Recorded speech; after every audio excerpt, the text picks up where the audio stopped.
waxay anagu tala moodnay markaa wada sheegay ciladii ugu weyneed waxa ahayd elektroonigaasi oo la xadido oo la yiraahdo $100 wixii ka yar $100 laga bilaabo wixii ka yar yaan la isticmaalin hal xayiro wixii inta ka badan xawaaladana loo isticmaalay laakiin ha u shaqeeyo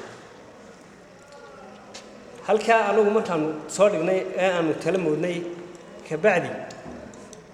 waxa la yiri dhinaca kale lagu wareego qolada iyaguna laftooda way istifaaciya shirkaduhuna waxaan Soomaali baan qodada Soomaaliland ka dhigayo xaqii dollar qaybtaasna waan ku daran marka xaqaas wanaagsan beeyay xaqii laan taa wanaagsan ma danay dhahay kuwa shirkadu hayuna waxay soo dhigeen qorshaha kale oo yiraahdeen markaasi dhinacan hadii dollarkii laga cawday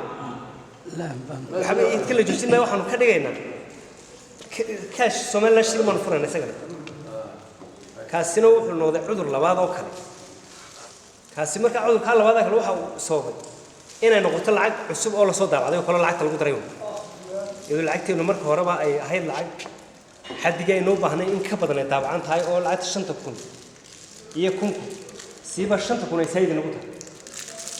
waana wixii taanu ka warbixinay maalintii hore 5,000 la soo daacay ruuba 5,000 bidil doontaa ka daay خير ولا سي مدح البنك waxaan ugu dhaawaan ilaalin doona laakiin waxay ka baxday xadiga ilaalinay iyo awoodda moogtay soo xayirtay aadna way ilaaliyeen way u shaqeeyeen aadna way dadaaleen ilaa imika labadan bilood u dambeeyay ay awoodii ay ku difaaci lahaayeen ayaa meesha ka baxday waxa wadanka abaara ka dhaco cidna looga hormay maayo waxa ka dhacay xuduudaha dalka mujaarka la nahay dhibaatooyin baa ka dhacay Itoobiya kale dhibaatooyin baa ka dhacday xuduudda way naga xirtay oo ganacsigeenu si toos ah sidoo hore uma baxo dekedeenu markaa dhaqdhaqaaq sameeyay waxay xayiraad baa ku dhacdo ninkii badeecada keenaya ayta dollarka laga shubay isaga laftiisi way ku yaraatay marka wixii uu soo saaray way yaraatay wixii nadafayna way yaraatay xoolihii noola intii yara dhaqdhaqaaqayay ee Suudiga inoo tagi jirtay si laftiisana waxa way buu yar hakiimo marka waxa way sabab badan oo isbiirsada awgeed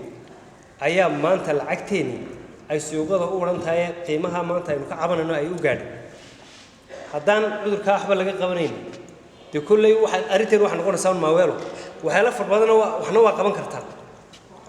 waxna mustaqbalka de moogtay waa laga tashan karaa imika lacagta elektarooniga kale awoodiina way ku jirtaa inaad xakameysaan oo tiraahdaan xadiga inta leey ee oo localka hal xayo waa sax waa option furan weeydi banaay waana qaban kartaan wax la qaban karo wax hal hay sax la yeelay hadii aan arinta oo lacagta wax ku soo noqonaysa marka local marka hore badeecadaheena wadanka gudihiisa wax loo isticmaali jiray dollar oo wax lagu iibin jiray si caadiga ah wixii jumladii waxaas waxyaalaha hoose tafaariiqda wax la isticmaali jiray Soomaaliland shil ma la isticmaali jiray Soomaaliland shilkii waa ka baxay imikana wax la isticmaalo dollar sanateen oo hayay oo dollarkii laftiisii marka hore meena haysan farash laakiin waxaynu ka marano dollarkii waxaynu furfurayno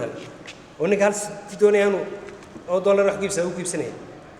lacagteena marka baahidii aynu u qabnay baynu ka baxnay sicir barre nagu mudicin kale afakala oo sayda wali jirta lacagta qaadka oo Cabdullaahi ka hadlay laftiisu bariga hore wadanka waxa iman jiray qaad noocan ka duwan oo ahaan jiray dadar baa loo jiray 10 kun shilin ka mijinteeda kama badnaan jiray oo qof kasta 10 ka shilin ama 20 kun shilin ku cuno qaadka lacagta ka soo baxda wax yar bay ahaan jirtay imika hadda isku celiso lacagta qaadka lagu cuno ala shakhs inta qaadka cunta marka la isku celiyo inta badan inta yar cuno 50 kun shilin ka yar marka waxa noqotay kullu yawm 700 oo kun oo dollar inaynu soo gudbino oo dhexdeena dollar kan ku helo oo soo noqonay marka afooyinka faraha badan laba isbiirsaday wax ma jiro kale oo meel inaga soo duulay sicir bar kale inagu dhacay ma jiro inaga uma lacagteena ka maarano marka ma lacagteena haynu nooleeyno in isku dayno haddii la arrinkeenu wuxuu noqonayaa in dash mareeyo heesa wassalaamu calaykum waraxmatullaahi wabarakaatuh